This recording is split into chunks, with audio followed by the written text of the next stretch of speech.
आप सभी का tech study ITI YouTube channel पर Indian railway RRC NWR Jaipur की तरफ से आईटीआई पास आउट कैंडिडेट्स के लिए 1700 से ज़्यादा पोस्ट पे अप्रेंटिसशिप की वैकेंसी निकल कर आई है, जिसके कि ऑनलाइन फॉर्म भरे जाने स्टार्ट हो चुके हैं। अगर आप लोग भी यहाँ पे फॉर्म भरना चाहते हैं एनडब्ल्यूआर जयपुर का, तो ये वीडियो आप सबके लिए बहुत ज़्यादा हेल्पफुल होने वाली है। इसमें स्टेप बाय स्टेप देखेंगे कैसे आप मोबाइल फ़ोन से फॉर्म भर सकते हैं, रजिस्ट्रेशन से लेकर प्रिंट तक का पूरा प्रोसेस। तो वीडियो को लाइक करके अपना एक एप्रिसिएशन दीजिएगा। साथ में वीडियो लाइक करने से सब तक इन्फॉर्मेशन पहुंच भी पाएगी, तो लाइक वाला बटन दबा लीजिएगा। एंड चैनल पर नए हैं, सब्सक्राइब नहीं किया है तो सब्सक्राइब करके बेल आइकन को भी दबा लीजिएगा। और ऐसी सभी अपडेट इन्फॉर्मेशन हम यूट्यूब के साथ साथ टेलीग्राम पे भी आपको देते रहते हैं। साथ में नोटिफिकेशन का PDF या मेरिट लिस्ट आती है वो भी वहाँ शेयर करते हैं। तो आप लोग take study ITI Telegram channel पे भी जरूर जुड़ जाइएगा। इसका ऑफिशियल नोटिफिकेशन यहाँ न्यूज़ एंड इवेंट में आप क्लिक करके ऑफिशियल वेबसाइट पे ही यहाँ से डाउनलोड करके देख सकते हैं। नोटिफिकेशन पे हमने डिटेल्ड वीडियो ऑलरेडी बना दिया है। फॉर्म भरने का ये आपका ऑफिशियल लिंक है। 10 नवंबर से फॉर्म स्टार्ट हुआ था, बट 10 नवंबर को लिंक एक्टिव नहीं हुई, 11 से स्टार्ट हुआ। लास्ट डेट यहाँ पे 10 दिसंबर 2024 है। तो फॉर्म भरने का जो लिंक है वो भी हम वीडियो के डिस्क्रिप्शन में दे दे रहे हैं, वहाँ से आप डायरेक्ट इस पर क्लिक करके आ सकते हैं। इसमें आईटीआई के कई ट्रेड एलिजिबल हैं। यहाँ अगर आप देखें, ये ऑफिशियल नोटिफिकेशन है। इसमें अगर आप देखेंगे ट्रेड की जो लिस्ट है पूरी, तो यहाँ सबसे पहले तो ये 8 डिवीज़न है जहाँ से आप अप्रेंटिसशिप फॉर्म भर सकते हैं। अजमेर, बीकानेर, जयपुर, जोधपुर, अजमेर का BTC, लोको, कैरिज एंड इसके अलावा कैरिज वर्कशॉप बीकानेर और साथ में जोधपुर। ठीक है, अजमेर, बीकानेर, जयपुर, जोधपुर, इन सब जगहों से आप भर सकते हैं। ट्रेड वाइज यहाँ पे कितनी वैकेंसी है वो यहाँ पे लिखा हुआ है। जैसे यहाँ ट्रेड में थोड़ा मिस्टेक इन्होंने किया, इलेक्ट्रीशियन कोचिंग कर दिया, इलेक्ट्रीशियन पावर कर दिया, ये थोड़ा सा कहीं ना कहीं की मिस्टेक है। इलेक्ट्रीशियन की अगर एक ही वैकेंसी रहती है उसके बाद आप ये डिपार्टमेंट अलॉट करते हैं तो वो ज़्यादा अच्छा रहता। फिलहाल चलिए फॉर्म भरने में देखते हैं वहाँ पर क्या चीज़ शो करता है, जिससे आपको ज़्यादा क्लियरिटी आ पाएगी। फॉर्म भरने के लिए सबसे पहले हमें करना होगा यहाँ पे न्यू रजिस्ट्रेशन पे क्लिक। जैसे आप न्यू रजिस्ट्रेशन पे क्लिक करेंगे, यहाँ आपको सबसे पहले आपका नेम लिखना है। ठीक है, नेम लिखने के लिए यहाँ पे हम इसको छोटा कर लेते हैं। अब नेम आप वैसा लिखेंगे जैसा आपकी 10th की मार्कशीट में है। नेक्स्ट है आपका फादर्स नेम, वो भी आप वैसा ही लिखेंगे जो आपकी 10th की मार्कशीट में है। इसके बाद है मदर्स नेम, वो आप इंटर करेंगे। फिर आप अपना सेलेक्ट करेंगे जेंडर।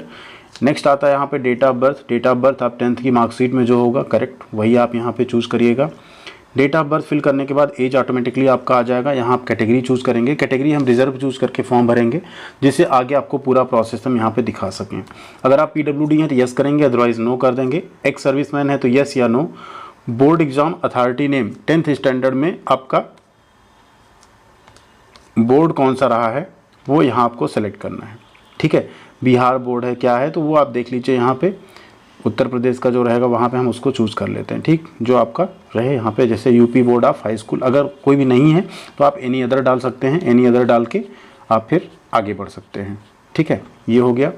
नेक्स्ट आता है year of passing SSC। 10th आपने किस साल पास किया है, उसका रोल नंबर मार्कशीट में रहता है, उसको देख के आप लोग लिखिएगा। हमने सैंपल के तौर पे फिल किया है। नेक्स्ट आ रहा है मेल आईडी। मेल आईडी आप जो एक्टिव आपकी मेल आईडी हो, अप्रेंटिसशिप इंडिया वाली कोशिश करिए जो मेल आईडी हो उसे आप लोग यहाँ पे इंटर करेंगे। ठीक है, ईमेल आईडी को आपको कंफर्म करना है। Mail ID, mobile number enter करने के बाद आपको यहाँ पे एक पासवर्ड क्रिएट करना है, जिसमें capital letter, small letter, special character और न्यूमेरिक डिजिट रहेंगी।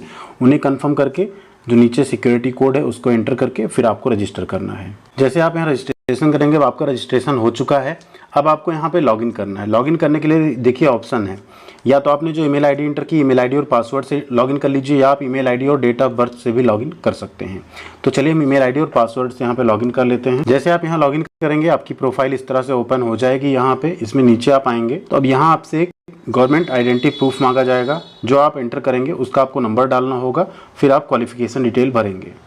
अब इसके नीचे आप आएंगे, बोर्ड का नाम आपने पहले से भरा है। अब यहाँ आपको अपने कॉलेज का नाम भरना है, कहाँ से आपने अपनी 10th की पढ़ाई की है। ठीक है, उसको आप लिखेंगे। ईयर ऑफ पासिंग आपका है, रोल नंबर है। मैक्सिमम मार्क्स आपका कितना था, देखिए अगर 600 है 600 भरेंगे, अगर 500 है तो 500 भरेंगे। लेकिन अगर कोई एडिशनल सब्जेक्ट है तो उसका आप उसमें नंबर जरूर लिखेंगे, उसे मार्कशीट के ऊपर से, ऐसा नहीं कि उसको हटा देंगे। ठीक है, अब मार्क्स आपने प्राप्त कितने किए हम यहाँ पे मिनिमम भर देंगे जितना रिक्वायर्ड है, 300। सेलेक्ट क्लस्टर या यूनिट, अब आप कहाँ से फॉर्म भरना चाहते हैं वो आपको सेलेक्ट करना है। ठीक है, जैसे मान लीजिए आप DRM ऑफिस अजमेर से फॉर्म भरना चाहते हैं, बीकानेर से, जयपुर से, तो मान लीजिए हम यहाँ पे जयपुर सेलेक्ट करते हैं। इसके नीचे देखिए आएगा ITI पास रिलेवेंट ट्रेड। अब इसमें प्रॉब्लम यह है कि जैसे आप इलेक्ट्रीशियन से हैं तो आप इलेक्ट्रीशियन G, इलेक्ट्रीशियन TRD दोनों सेलेक्ट कर सकते हैं। ठीक है, इसी तरीके से मान लीजिए यहाँ पे अगर हम सेलेक्ट कर लें DRM ऑफिस अजमेर। अब यहाँ देखिए ITI पास ट्रेड, जो वैकेंसी वो सब दिखेंगी, ठीक है। जैसे यहाँ देखिए कारपेंटर है, कारपेंटर मैकेनिकल। अब इसमें कारपेंटर ट्रेड दोनों अप्लाई कर सकते हैं, चाहे इसमें आप भर दो चाहे इसमें भर दो। ये चीज़ कहीं ना कहीं थोड़ी सी गलत है, इसमें कैंडिडेट्स थोड़ा सा फिल्टर ज़्यादा हो जाएंगे। बट अब जिस तरह लिखा है आप क्या कर सकते हैं, जैसे आप इलेक्ट्रीशियन हैं तो इलेक्ट्रीशियन कोचिंग या इलेक्ट्रीशियन पावर या इलेक्ट्रीशियन TRD कोई भी सेलेक्ट कर सकते हैं। तो यहाँ आप सेलेक्ट कर लीजिए application for trade electrician coaching, year of passing ITI, आपने ITI किस साल पास की है, सर्टिफिकेट नंबर आपको लिखना है। हम सैंपल के तौर पे लिख रहे हैं, आपके सर्टिफिकेट पे राइट साइड में रहता है, उसको आप लिख दीजिएगा। डेट ऑफ सर्टिफिकेट इशू, अब आपका सर्टिफिकेट इशू कब हुआ है तो वो आप यहाँ पे एंटर कर लेंगे, ठीक। नेक्स्ट आता है मैक्सिमम मार्क्स, ITI में आपका मैक्सिमम मार्क्स कितना था एंड आपने प्राप्त कितने नंबर किए, ये हो गया आपका। नेम ऑफ द इंस्टीट्यूट, आप इंस्टीट्यूट का नाम जो आपके सर्टिफिकेट या मार्कशीट पे जहाँ से आपने पढ़ा उसको आप लिखिएगा।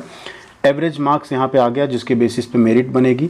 अब आपको यहाँ एड्रेस लिखना है, आपके दोनों एड्रेस सेम है, परमानेंट और करस्पॉन्डेंस, तो आप यहाँ पे सेलेक्ट कर देंगे। अब नीचे देखिए आपको फोटो अपलोड करने का ऑप्शन आ रहा है, maximum 70 KB minimum 20 KB। Photograph resize नहीं कर पा रहे हैं तो एक वीडियो है फ़ोटो रिसाइज कैसे करें उसको आप लोग देख लीजिएगा, आसानी से आप मोबाइल फ़ोन से ही फ़ोटो को रिसाइज कर पाएंगे। फ़ोटो के नीचे आपको सिग्नेचर है, मैक्सिमम 30 KB मिनिमम 20 KB का, फिर डिक्लेरेशन है, फिर सेव एंड कंटिन्यू करना है। जैसे आप यहाँ सेव एंड कंटिन्यू करेंगे, देखिए आगे आपका पूरा पर्सनल डिटेल, फोटो, सिग्नेचर, इस पे आपको क्लिक करना है। अब अगर आपको अभी एप्लीकेशन एडिट करना है तो आप यहाँ पर एडिट कर सकते हैं, अदरवाइज आप यहाँ पे सेव एंड कंटिन्यू करेंगे। जैसे आपने यहाँ सेव एंड कंटिन्यू किया, देखिए यहाँ पे आपका एप्लीकेशन फॉर्म फाइनल सबमिट हो चुका है। डॉक्यूमेंट्स यहाँ पे कोई नहीं मांगे गए, जो आपने यहाँ पे if your lock your application from detail editing not allowed at any stage. देखिए अभी क्या है, अभी आप एप्लीकेशन को व्यू या एडिट कर सकते हैं। अगर आप एप्लीकेशन को यहाँ से लॉक कर देते हैं तो इसमें आप कोई भी एडिटिंग पॉसिबल नहीं होगी। इसमें कोई भी डॉक्यूमेंट या सर्टिफिकेट नहीं मांगा गया अपलोड करने के लिए। हाँ, आपके नंबर्स मांगे गए हैं, ठीक है, वो चीज़ आपको ध्यान रखना, उसको आपको करेक्ट एक्यूरेट एकदम फिल करना है। एंड दूसरी बात, जो भी कैंडिडेट्स यहाँ पे OBC या जनरल कैटेगरी से हैं उनको 100 रुपये का यहाँ पेमेंट करना होगा, जो आपको पे करने का ऑप्शन आएगा। आप debit card, credit card, UPI या नेट बैंकिंग से पे कर सकते हैं उसे। उसके बाद आपको प्रिंट करने का ऑप्शन आ जाएगा। यहाँ से आप एप्लीकेशन फॉर्म अपना व्यू या एडिट कर सकते हैं, यहाँ से उसको लॉक कर सकते हैं। तो पहले चलिए एक बार व्यू या एडिट कर लेते हैं, फिर लॉक करेंगे हमने एक बार। अब लॉक एप्लीकेशन पे अगर आप क्लिक करेंगे, देखिए आपका एप्लीकेशन लॉक हो चुका है। जब तक आप लॉक नहीं करेंगे तब तक आपको यहाँ पे प्रिंट करने का ऑप्शन नहीं मिलेगा। लॉक तभी करिएगा जब आप एकदम श्योर हो जाएं कि हाँ आपने एप्लीकेशन में सब कुछ सही फिल किया, कुछ भी मिस्टेक नहीं है। अदर कोई मिस्टेक रहेगी तो आपको बाद में दिक्कत हो सकती है। अब चलिए इसको प्रिंट कर लेते हैं। यहाँ पे प्रिंट आ चुका है एप्लीकेशन फॉर्म का, इस तरीके से आप लोगों का भी प्रिंट आ जाएगा। इस PDF को आपको सुरक्षित रख लेना है, ये आपको बाद में डॉक्यूमेंट वेरिफिकेशन के टाइम पर काम आएगा। यहाँ पे आपको एक चीज़ का ध्यान रखना है, जो ट्रेड है वो आप उसमें देख लीजिए।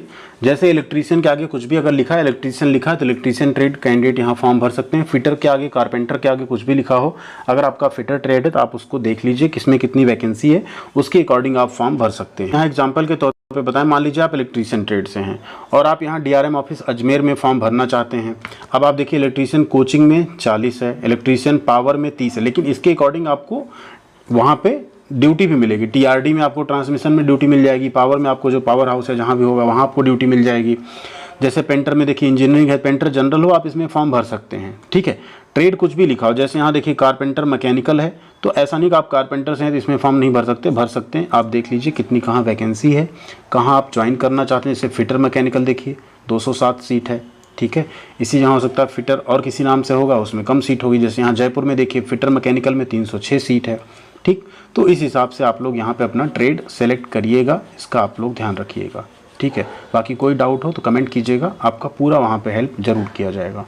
थैंक यू वेरी मच, ख्याल रखिएगा अपना। मिलते हैं अगली अपडेट के साथ अगले वीडियो में।